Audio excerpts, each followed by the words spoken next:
இது மகிமை நேரம். கிறிஸ்துவுக்குள் மிகவும் பிரியமான மகிமை தொலைக்காட்சி நேயர்களை இந்த மகிமை நேரம் நிகழ்ச்சியிலே சந்திப்பதில் மிக்க மகிழ்ச்சி அடைகிறேன்.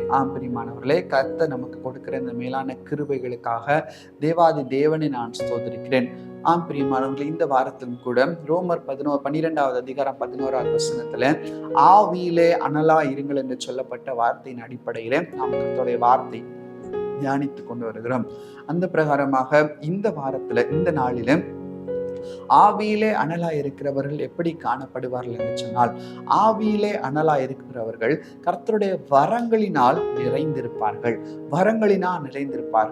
ஒரு நாள் நான் ரட்சிக்கப்படுகிறேன், அதற்கு பிற்பாடு நான் அபிஷேகிக்கப்படுகிறேன், அதோடு என்னுடைய வாழ்க்கை முடிந்து போவதில்லை. அதுக்கப்புறம் ஜெபம், அதுக்கப்புறம் வேத வாசிப்பு, இது மாத்திரம் என்னுடைய வாழ்க்கையில நிறைந்து போவதில்லை. ஒரு பிள்ளை, ஒரு சின்ன குழந்தை எப்படி எல்கேஜி, யூகேஜி, ஃபர்ஸ்ட் ஸ்டாண்டர்ட் என்று சொல்லி அதுக்கப்புறம் கல்லூரி பருவம் வரைக்கும் அதனுடைய படிப்படியாக அதனுடைய நிலை உயர்ந்து கொண்டே போகிறதோ, அதே போலதான் நம்முடைய வாழ்க்கையிலும் பிரியமானவர்களே, நம்முடைய ஆவிக்குரிய வாழ்க்கையிலும் ரட்சிப்பு என்பது முதல் நிலை, அதற்கு பிற்பாடு அபிஷேகம், இப்படிப்பட்டதான நிலையில மாத்திரமில்லை, அதுக்கடுத்த நிலைகளிலும் நாம் வளர்ந்து கொண்டே போக வேண்டும். எப்படி நம்மால் வளர முடியும்? அதுதான் வரங்களை குறித்து நாம் பார்க்கிறோம். வரங்களை குறித்து ஆவியானவர் தெளிவாக நமக்கு சொல்லுகிறார். ஒரு மனுஷன் பரிசுத்த ஆவியானவரால் நடத்தப்படுவான் என்று சொன்னால் அந்த மனுஷனுடைய வாழ்க்கையில ஆவிக்குரிய வரங்கள் நிறைந்தவனாய் கூட காணப்படுவான். தானியேல் 4வது அதிகாரம் 8வது வசனத்துல தானியேலை குறித்து நாம் வாசிக்கும் போது, கடைசியிலே தேவனுடைய நாமத்தின்படியே பெல்ஷாத்சார் என்னும் பெயரிடப்பட்டு பரிசுத்த தேவர்களின் ஆவியுடைய தானியேல் என்னிடத்தில் கொண்டு வரப்பட்டான் என்று சொல்லி தானியேலை குறித்து எழுதப்பட்டிருக்கிறது.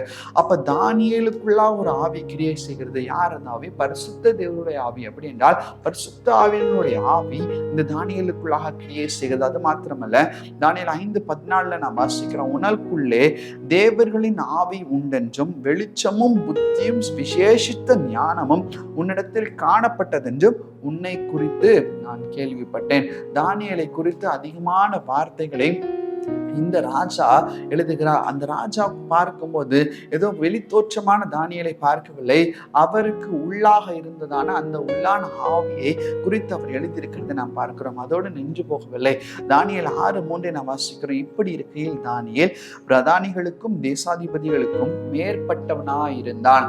எதை குறிக்கிறது? தானியேலுக்குள்ளாக விசேஷித்த ஆவி இருந்தமையால் அவனை ராஜ்யம் முழுமைக்கும் அதிகாரியாக ஏற்படுத்த ராஜா தான். அப்போ ஒரு மனுஷனுக்குள்ளாக பரிசுத்த ஆவியானவரால் நடத்தப்படுகிறான் என்று சொன்னால், ஒரு மனுஷன் ஆவியினால் நிறைந்து காணப்படுகிறான் என்று சொன்னால், அந்த மனுஷனுக்குள்ளாக ஒரு வளர்ச்சி காணப்பட வேண்டும். பாருங்கள், தானியேல் பரிசுத்த ஆவியினால் நிறைந்திருக்கிறான். எனவே தானியேல் உயர்த்தப்படுகிறான். இன்னைக்கு நம்முடைய வாழ்க்கையில இந்த ஆவியினால் நடத்தப்படுகிறதான ஒரு அனுபவம் காணப்படுகிறதா? பிரியமானவர்களே, யோசித்து பார்க்க வேண்டும். அப்போஸ்தலர் நடவடிக்கைகள் 2வது அதிகாரம் 4வது வசனத்துல இவை குறித்து சொல்லப்பட்டிருக்கிறது. அவர்கள் எல்லாரும் பரிசுத்த ஆவியினால் நிரப்பப்பட்டு ஆவியானவர் தங்களுக்கு தந்தருளின பாஷைகளின்படியே வரத்தின்படியே வெவ்வேறு பாஷைகளில் பேசத் தொடங்கினார்கள். இந்த ஆவியின் வரங்களை குறித்து அப்போஸ்தலர் 12வது அதிகாரத்துல நாம் வாசிக்கிறோம். அநேக வரங்கள் சொல்லப்பட்டிருக்கிறது. தீர்க்க தரிசன வரத்தை குறித்து சொல்லப்பட்டிருக்கிறது. வியாதிகளை குணமாக்குகிற வரத்தை குறித்து சொல்லப்பட்டிருக்கிறது. வார்த்தைகளை வியாக்கியானம் பண்ணுகிறதான வரத்தை குறித்து சொல்லப்பட்டிருக்கிறது. இப்படியாக அநேக வரங்களை குறித்து அப்போஸ்தலர் 12வது அதிகாரத்துல நாம் வாசிக்கிறோம். ஒரு கிறிஸ்தவராய் இந்த உலகத்திலே நாம் வாழுகிறோம் என்று சொன்னால், நம்முடைய ஆவியாகி அந்த பொக்கிஷம் மேலும் அழகூட்டப்பட வேண்டுமானால் அதற்கு இந்த ஆவிக்குரிய வரங்கள் மிக மிக அவசியம். பிரியமானவர்களே, இன்னைக்கு இந்த ஆவிக்குரிய வரங்கள் இல்லாமல் இந்த உலகத்திலே வாழ்ந்து நாம் போய்விட்டோம் என்று சொன்னால் எந்த விதமான பிரயோஜனமும் இல்லை.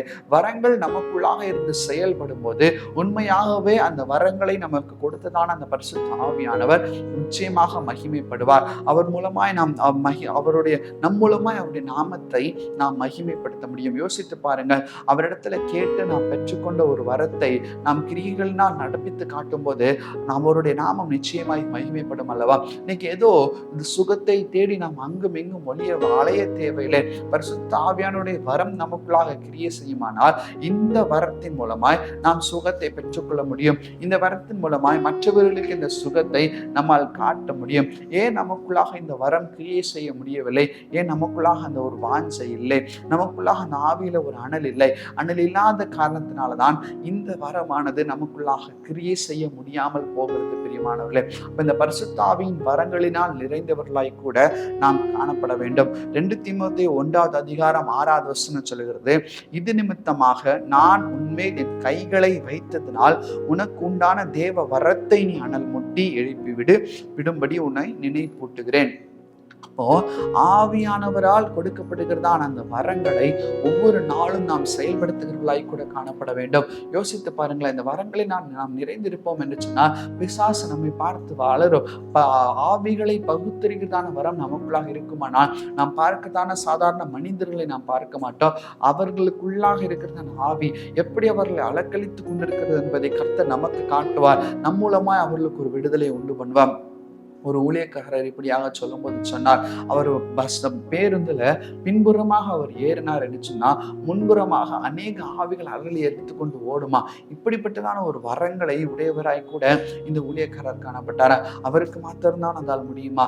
நீங்களும் நானும் பெற்று நிச்சயமாக நமக்கு முடியும். நாம் செபிப்போமானால், செபித்து கர்த்தருடைய வரங்களில் பெற்றுக்கொள்வோமானால், ஒவ்வொரு நாளும் நம் வரங்களிலே வளரும் போது நிச்சயமாக நம்முடைய ஆவி அனல் கொண்டதாய் கூட காணப்படும். நிச்சயமாக ஆவியில ஒரு அனல் இருக்கும். பிரியமானவர்களே, இன்றைக்கு நம் கர்த்தரிடத்தில் கேட்போம், கர்த்தாவே உடைய ஆவியிலே அனல் கொண்ட ஒரு அனுபவத்தை நீர் எனக்கு தாரும் என்று சொல்லி ஆண்டவரிடத்தில் கேட்கும் போது நிச்சயமாக அந்த அனுபவத்தை கர்த்தர் நமக்கு தருகிறவராய் கூட காணப்படுகிறார். இன்னைக்கு இந்த ஆவியிலே அனல் கொண்டு அநேக காரியங்களை செய்யும் போது, அதுவும் வரங்களினால் நிறைந்த அநேக காரியங்களை செய்யும் போது நம்முடைய கிறிஸ்தவ ஜீவியமானது அது ஒரு முழுமையான ஜீவியமாய் இருக்கும். அது ஒரு ஆட்கொள்ளப்பட்டதான ஜீவியமாய் இருக்கும். அதை நமக்கு கொடுத்ததான அந்த ஆண்டவர் தாமே அதன் மூலமாய் மகிமைப்படுகிறவராய் கூட காணப்படுவார். இன்னைக்கு நாமும் கூட அப்படிப்பட்டதான வரங்களின் மேல ஒரு வாஞ்சை கொள்வோம். வரங்களினால் நிரப்பப்படும். இந்த வருஷம் முடிகிறதுக்குள்ள கர்த்தர் எனக்கு இந்த வரங்களினால் நிரப்ப வேண்டும் என்று சொல்லி ஒரு வாஞ்சையினால் விருப்பத்தினால் நாம் கேட்கும் போது கர்த்தர் அதை பார்த்து அதை அங்கீகரிப்பார். பிரியமானவர்களே, இன்னைக்கு வாஞ்சையோடு கர்த்தரிடத்தில் கேட்போமா? நாம் இருக்கிற இடங்களில் கண்களை மூடி நாம் செபிப்போம். எங்களை நேசிக்கிறதான எங்களை இறக்கும் இந்த பரலோக பிதாவே, உம்மை நோக்கி பார்க்க கர்த்தர் நீ செய்த கிருபைகளுக்காக உமக்கு நன்றியப்பா. ஆவியிலே அனல் கொண்டவர்களாக இருக்கிறவர்கள் ஆண்டவரே ஆவியினால் வரங்களினால் நிரப்பப்பட்டிருப்பார்கள் என்று சொல்லி வேதத்தில் நாங்கள் வாசிக்கிறோமே. அந்த பிரகாரமாக அப்பா வரங்களினால் நாங்கள் நிரப்பப்பட்டவர்களாய் காணப்பட பரலோகத்தின் தேவனே நீர் கிருபை செய்யும்படியாக ஜெபிக்கிறோம். வரங்களினால் நாங்கள் நிரப்பப்பட்டவர்களாய் காணப்பட ஒவ்வொருவரும் கர்த்தாவே அவர்களுக்குள்ளாக பரிசுத்த ஆவியினால் நிரப்பப்பட்டவர்களாய் ஆவியின் வரங்களை வெளிப்படுத்துவர்களாய் நீர் அவர்களை மாற்றும்படியாக ஜெபிக்கிறோம். தீர்க்க தரிசன வரம் கிரியை செய்வதாக அப்பா ஆண்டவரே அப்பா டெலிவரன்ஸ் வரம் கிரியை செய்வதாப்பா ஆண்டவரே அப்பா ஸ்தோத்திர கர்த்தாவை அதை பார்த்து கொண்டிருக்கிறதான ஒவ்வொருவருக்குள்ளாகும் ஆவியின் வரங்கள் இந்த நேரத்தில் வெளிப்படும்படியாய் நாங்கள் ஜெபிக்கிறோம் அப்பா. அப்படி நாம மாத்திரம் மகிமைப்படுவதாக மீட்பராமே சும்மா ஜெபிக்கிறோம். எங்கள் ஜெபங்களை நல்ல பிதாவே. ஆமென் ஆமென்.